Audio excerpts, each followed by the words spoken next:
सर्व महामांगल्ये शिवे सर्वार्थ साधिके शरण्ये त्र्यंबके गौरी नारायणी नमस्तुते. श्री महालक्ष्मी व्रताची कथा. गुरुवारची कहाणी. श्री महालक्ष्मीची कृपा आपल्यावर व्हावी, तिने आपल्या घरात वास करावा, पैसा, शांती, समाधान नांदावे म्हणून श्री महालक्ष्मीचे व्रत करतात. हे व्रत केल्याने मनातल्या सर्व इच्छा पूर्ण होतात. श्री महालक्ष्मीची अनेक नावे, अनेक रूपे आहेत. पार्वती, सिंधुकन्या, महालक्ष्मी, लक्ष्मी, राजलक्ष्मी, गृहलक्ष्मी, सावित्री, राधिका, राशेश्वरी, चंद्रा, गिरिजा, पद्मा, मालती, सुशीला अशा विविध नावांनी श्री महालक्ष्मी ओळखली जाते. अशा या सर्व भूते असलेल्या श्री महालक्ष्मीची ध्यानी घ्यावी, अशी ही कहाणी आहे. द्वापर युगातील आपल्या भारतातील सौराष्ट्र देशात घडलेली. तेथे एक राजा राज्य करीत होता. त्याचे नाव भद्रशवा. तो शूर होता, दयाळू होता आणि प्रजादक्ष होता. 4 वेद, 6 शास्त्रे, 18 पुराणे यांचे ज्ञान त्याला होते. अशा ह्या राजाच्या राणीचे नाव होते सुरचंद्रिका.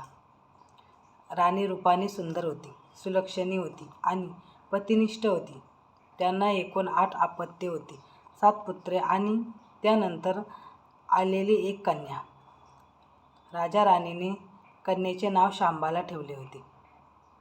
एकदा देवीच्या मनात आले, आपण राजाच्या राजप्रसादी राहावे, त्याने आपले आणखी सुख येईल, प्रजेलाही तो आणखी सुखी देईल.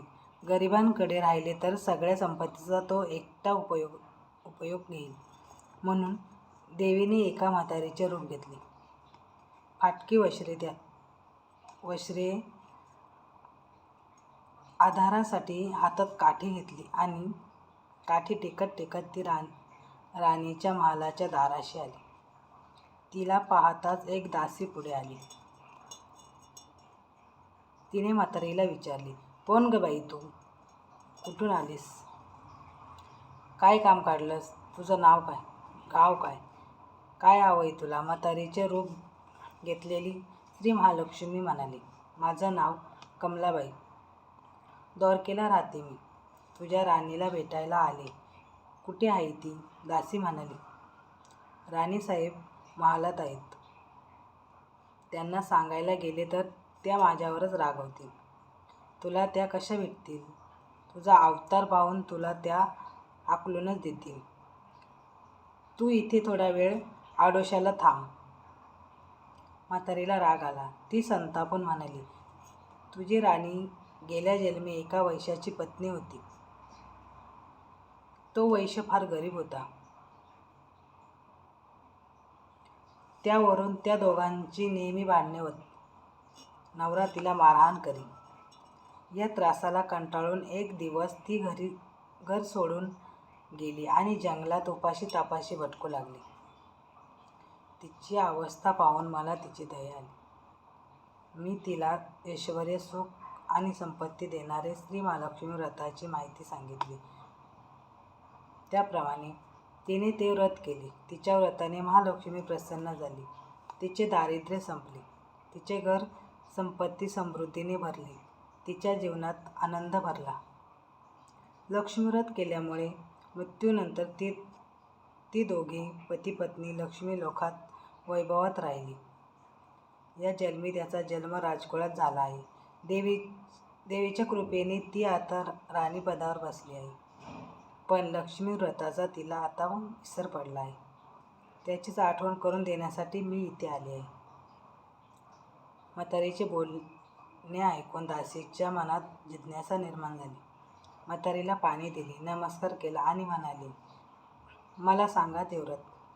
मी करीन ते नेमाने. ओतणार नाही, मातणार नाही, घेतला वसा टाकणार नाही. म्हातारीने दासीला लक्ष्मी व्रताची माहिती सांगितली. मग ती उठली व काठी टेकीत निघणार तेवढ्यात राणी तरतरा महालातून बाहेर आली. फाटक्या वस्त्रातील म्हातारीला पाहताच ती संतापली आणि उर्मटपणे म्हणाली, कोण ग तू थेरडे? इथे कशाला आलीस? जा इथून. तिने पुढे होऊन म्हातारीला घालवून दिले. ती म्हणाली, म्हणजे प्रत्यक्षात महालक्ष्मीच होती हे राणीला कळले नाही. राणीचा तो उर्मटपणा पाहून महालक्ष्मीने तिथे न थांबता स्वस्थानी जाण्याचे ठरवले. राणीचा महाल सोडून म्हातारी निघणार तोच एक मुलगी लगबगीने बाहेर आली. ती मुलगी होती राजकन्या शांबाला. तिने येऊन म्हातारीला नमस्कार केला आणि कळकळून म्हणाली, आजी रागवू नका, माझी आई चुकली, तिच्यासाठी मला क्षमा करा. मी तुमच्या पाया पडते. राजकन्येचे ते बोलणे ऐकून श्री महालक्ष्मीला तिची दया आली. तिने शांबाला लक्ष्मी व्रताची माहिती सांगितली. तो दिवस मार्गशीर्ष महिन्यातला पहिला गुरुवार होता. पुढे त्या दासीने लक्ष्मी व्रत केले. तिची स्थिती सुधारली. दासी पण ती सुखाने संसार करू लागली.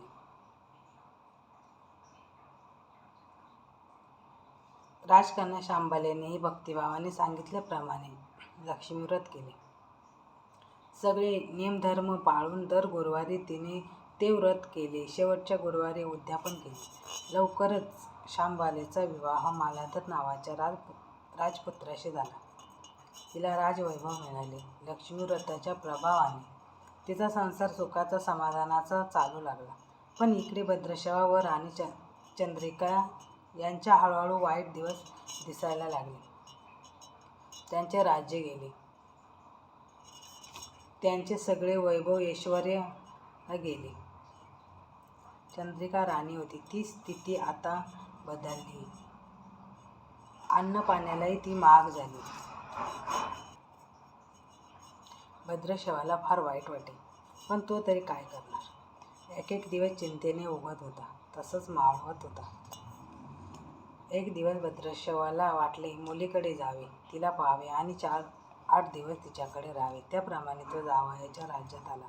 चालून चालून तो खूप दमला होता, म्हणून थोडा वेळ विश्रांती घेण्यासाठी तो एका नदीच्या काठी बसला. राणीची दासी नदीवर येत होती. तिने भद्रशवाला ओळखले. दासी धावत महालात गेली. राजाला बातमी सांगितली. शांबालाही ते समजले. शांबाला आणि मालाधारांनी रथ पाठवून भद्रशवाला मोठ्या मान सन्मानाने राजवाड्यात आणले आणि त्याचा आदर सत्कार केला. काही दिवस जावयाच्या आणि मुलीचा पाहुणचार घेत भद्रशवा राजवाड्यात राहिला. आता परत जायचा विचार त्याच्या मनात घोळू लागले. जावयाला त्याने तसे सांगितले. जावयाने संमती दिली. भद्रशवा परत जायला निघाला. तेव्हा शांबालेने एक हांडा भरून धन पित्याला दिले. तो हांडा घेऊन भद्रशवा घरी आला. मुलीने धनाने भरलेला हांडा दिला आहे हे ऐकून सूरजचंद्रिकेचा आनंद गगनात मावेना. घाईघाईने तिने हांड्यावरचे झाकण काढले.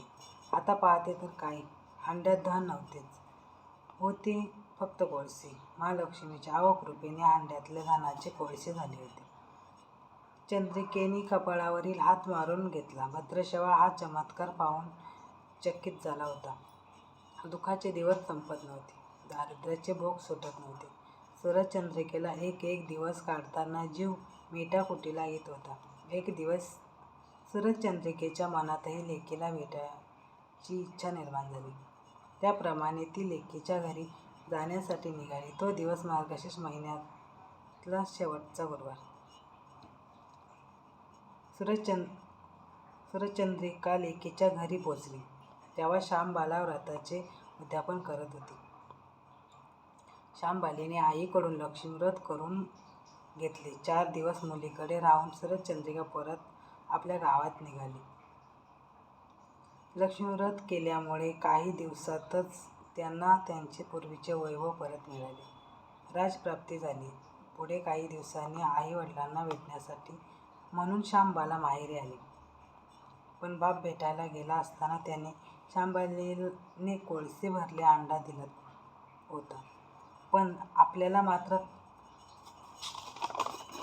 काहीच दिलं नाही हा राग राणीच्या मनात होता. त्यामुळे शांबालेचे व्हावे तसे स्वागत कोणी केले नाही.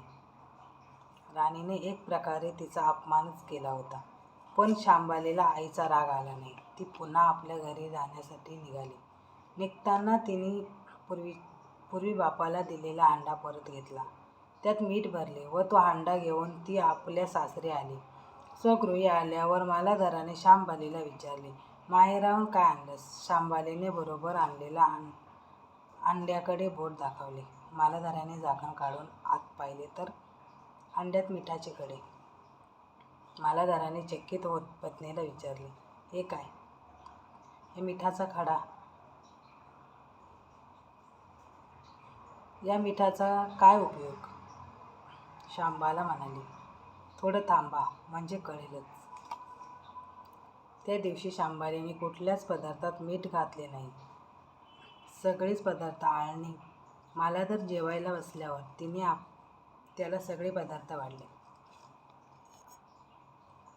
सगळे जेवण त्याला आळणे लागले. मग तो शांबालीने पानात थोडे मीठ वाढले. अन्न पदार्थात ते मिसळताच बेचव अन्नाला चव आली.